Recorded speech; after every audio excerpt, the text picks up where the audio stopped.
Jetsunma presents another Jataka tale, Four on a Log, Gratitude.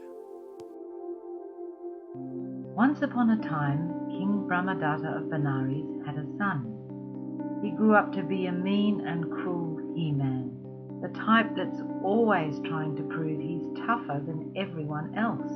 He was a bully who constantly pushed people around and picked fights. Whenever he spoke to people, it was with a stream of obscenities right out of the gutter. And he was always quick to anger, just like a hissing snake that's just been stepped on. People inside and outside the palace ran from him as they would from a starving, man-eating demon. They avoided him as they would a speck of dirt in the eye. Behind his back, everyone called him the evil prince. In short, he was not a nice man. One day the prince decided to go swimming, so he went down to the river with his servants and attendants. Suddenly, it became almost as dark as night. A huge storm came up. Being so rough and tough, the prince was always trying to show he wasn't scared of anything. So he yelled at his servants, "Take me into the middle of the river and bathe me. Then bring me back to shore." Following his orders, they took him out to midstream. Then they said, "Now is our chance. Whatever we do here, the king will never find out. So let's kill this evil prince. Into the flood you go, good for nothing." With that they threw him into the stormy, raging river. When they returned to the bank, the others asked where the prince was. They replied, "We don't know. As the rain came up, he must have swum faster than us and gone back to Benares." When they returned to the palace, the king asked, "Where is my son?" They said, "We don't know, your majesty. When the storm came up, we thought he went back ahead of us." King Brahmadatta collected a search party and began looking for the prince. They searched carefully all the way to the riverside, but couldn't find him. What had happened was this. In the darkness and wind and rain, the prince had been swept down the flooding river. Luckily, he was able to grab onto a floating dead tree trunk. Frantically, he held on for dear life. As he was being swept along, the tough he-man was so afraid of drowning that he cried out like a terrified, helpless baby. It just so happened that not long before, a very rich man had died in Benares. He had buried his treasure hoard in the riverbank along the same stretch of river. His fortune amounted to 40 million gold coins. Because of his miserly craving for riches, he was reborn as a lowly snake, slithering on his belly while still guarding his treasure. At a nearby spot on the riverbank, another rich miser had buried a treasure of 30 million gold coins. Likewise, due to his stingy clawing after wealth, he had been reborn as a water rat. He too remained to guard his buried treasure. Lo and behold, when the storm came up, both the snake and the water rat were flooded out of their holes and washed into the raging river. In fear of drowning, they both happened to grab onto the same dead log carrying the frightened, wailing prince.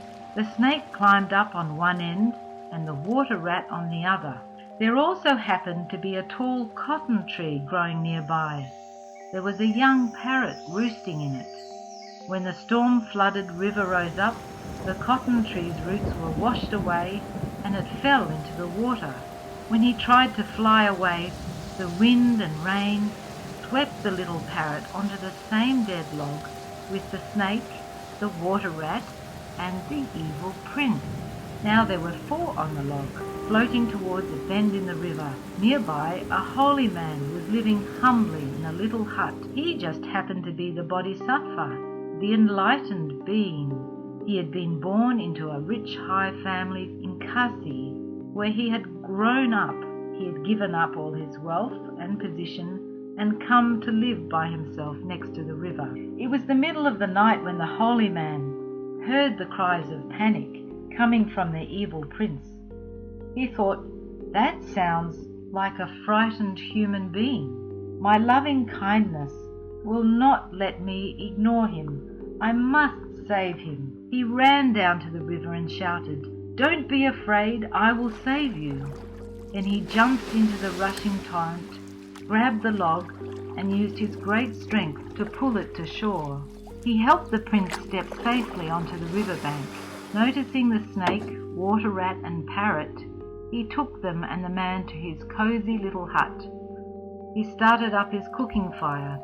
Thinking of the weakness of the animals, he gently warmed them by the fire. When they were warm and dry, he set them aside. Then he let the prince warm himself. The holy man brought out some fruits and nuts. Again he fed the more helpless animals first, followed by the waiting prince. Not surprisingly, this made the evil prince furious. He thought, "This stupid holy man doesn't care at all for me, a great royal prince. Instead, he gives higher place to these 3 dumb animals." Thinking this way, he built up a vengeful hatred against the gentle bodhisattva. The next day, the holy man dried the deadwood log in the sun. Then he chopped it up and burned it to cook their food and keep them warm. In a few days, the 4 who had been rescued by that same log were strong and healthy. The snake came to the holy man to say goodbye. He coiled his body on the ground, arched himself up, and bowed his head respectfully. He said, "Venerable one, you have done a great thing for me. I am grateful to you, and I am not a poor snake.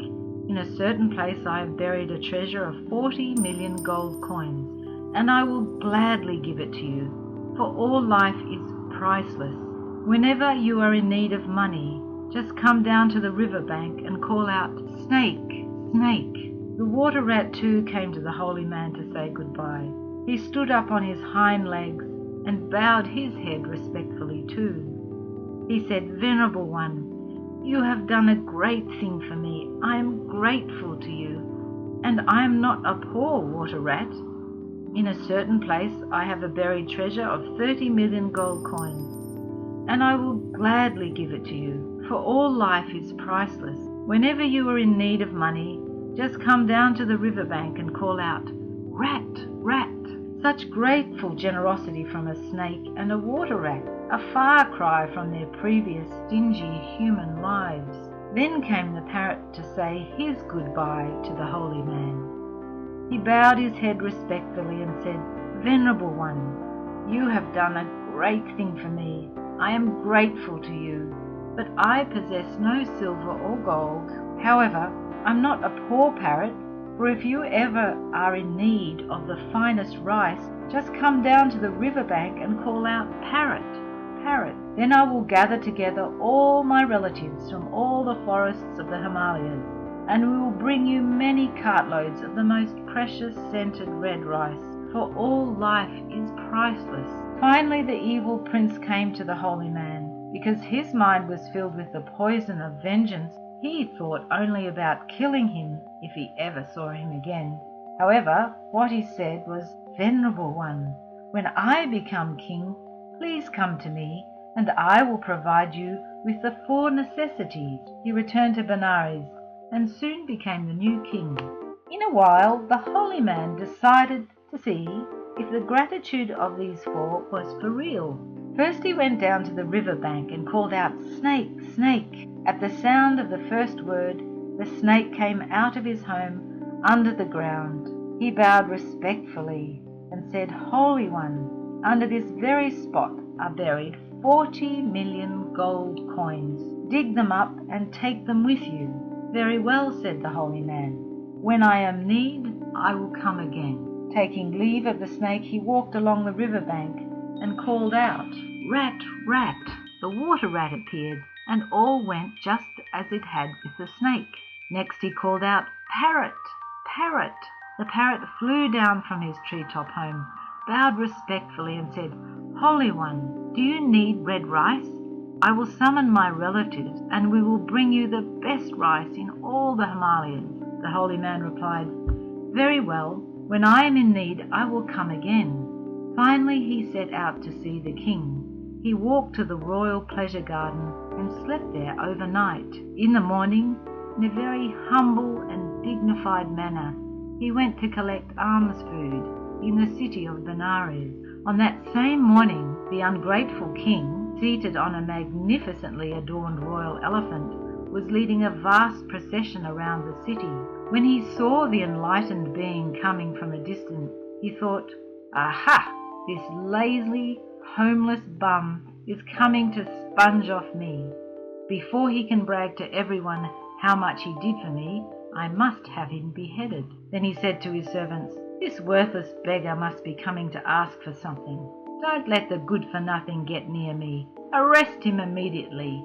Tie his hands behind his back and whip him at every street corner. Take him out of the city to the execution block and cut off his head. Then raise up his body on a sharpened stake and leave it for all to see. So much for lazy beggars." The king's men followed his cruel orders. They tied up the blameless great being like a common criminal. They whipped him mercilessly at every street corner on the way to the execution block. But no matter how hard they whipped him, cutting into his flesh, he remained dignified. After each whipping, he simply announced for all to hear, "This proves the old saying is still true. There's more reward in pulling dead wood from a river than in helping an ungrateful man." Some of the bystanders began to wonder why he said only this at each street corner. They said to each other, "This poor man's pain must be caused by an ungrateful man." So they asked him, "O holy man, have you done some service to an ungrateful man?" Then he told them the whole story, and in conclusion he said, "I rescued this king from a terrible flood, and in so doing I brought this pain upon myself. I did not follow the saying of the wise of old. That's why I said what I said." Hearing this story, the people of Benares became enraged and said to each other, "This good man saved the king's life, but he is so cruel that he has no gratitude in him at all. How could such a king possibly benefit us? He can only be dangerous to us. Let's get him." Their rage turned the citizens of Benares into a mob. They pelted the king with arrows, knives, clubs and stones. He died while still sitting on the royal elephant. Then they threw the dead body of the one-time evil prince into a ditch by the side of the road. Afterwards they made the holy man their new king. He ruled Benares well. Then one day he decided to go to see his old friends. So he rode in a large procession down to the riverbank. He called out, "Snake, snake." The snake came out and offered his respect and said, "My lord, if you wish it, you are welcome to my treasure." The king ordered his servants to dig up the 40 million gold coins. He went to the water rat's home and called out, "Rat, rat." He too appeared, offered his respect and said, "My lord, if you wish it, you are welcome to my treasure." This time the king's servants dug up 30 million gold coins. Then the king called out, "Parrot, parrot." The parrot flew to the king, bowed respectfully and said, "If you wish, my lord, I will collect the most excellent red rice for you." But the holy man, king, said, "Not now, my friend. When rice is needed, I will request it of you. Now let us all return to the city." After they arrived at the royal palace in Benares, the king had the 70 million gold coins put under guard in a safe place. He had a golden bowl made for the grateful snake's new home. He had a maze made of the finest crystals for the generous rat to live in. And the kind parrot moved into a golden cage with a gate he could latch and unlatch from the inside. Every day the king gave rice puffs and the sweetest bee's honey on golden plates to the snake and the parrot. And on another golden plate he gave the most aromatic scented rice to the water rat. The king became famous for his generosity to the poor. He and his 3 animal friends lived together in perfect harmony for many years.